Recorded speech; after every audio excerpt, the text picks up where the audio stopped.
ইরানে যুক্তরাষ্ট্রের হামলার জবাব দিতে শুরু করেছে ইরান। উত্তর ইসরায়েলের আকাশে ব্যালিস্টিক মিসাইলের তুমুল বৃষ্টি ঝরিয়েছে তেহরান। এখন আর সাইরেন বাজানোর ক্ষমতাটুকুও নেই তেল আবিবের।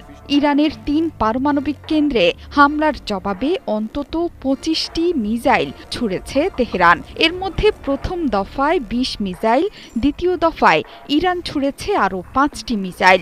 হতাহত নিরূপণে ঘটনাস্থলে উপস্থিত আছেন হাসপাতালের কর্মীরা। দেশের অন্তত ১০টি স্থানে তুমুল ক্ষয়ক্ষতি হয়েছে ইসরায়েলের। ইসরায়েলের বিমানবন্দরগুলোতে বন্ধ আছে ফ্লাইট ওঠানামা। বেন গুরিয়ন বিমানবন্দরে অবতরণের কথা থাকা বিমানগুলো অবতরণ করবে অন্য গন্তব্যে। যাত্রীদের নিরাপত্তায় এই সিদ্ধান্ত নিয়েছে বিমানবন্দর কর্তৃপক্ষ। শুধু হাইফাতেই নয়, ইসরায়েলের অন্যান্য স্থানেও ব্যালিস্টিক মিসাইল ছুড়েছে তেহরান। যুক্তরাষ্ট্রের ইরানে হামলার পর এই প্রথম জবাব দিল তেহরান। শুধু ইসরায়েলেই নয়, যুক্তরাষ্ট্রকে সরাসরি জবাব দেওয়ার প্রস্তুতিও শুরু হয়ে গেছে ইরানের। এবার মধ্যপ্রাচ্যে ছড়িয়ে ছিটিয়ে থাকা মার্কিন সামরিক ঘাঁটিতে আক্রমণের তোড়জোড় শুরু হয়ে গেছে ইরানে। এর মধ্যে দেশের পররাষ্ট্রমন্ত্রী এক বার্তায় বলেছেন, যুক্তরাষ্ট্রকে জবাব দিতে সব রকম পথই ভেবে রেখেছে ইরান।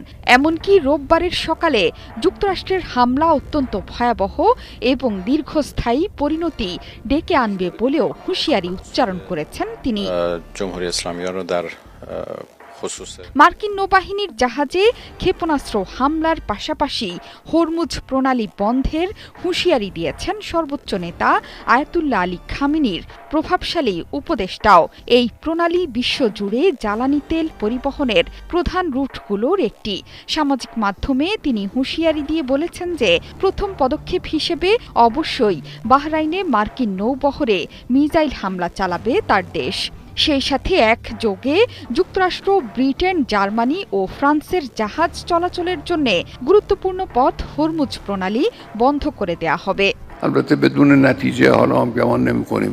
এই সংঘাতের শুরু থেকেই বারবার যুক্তরাষ্ট্রের জড়িয়ে পড়ার পরিণতি সম্পর্কে বলে আসছিলেন বিশেষজ্ঞরা। তা সত্ত্বেও এসব কানে তোলেননি মার্কিন প্রেসিডেন্ট। এবার জবাব দেবে ইরান। মধ্যপ্রাচ্যে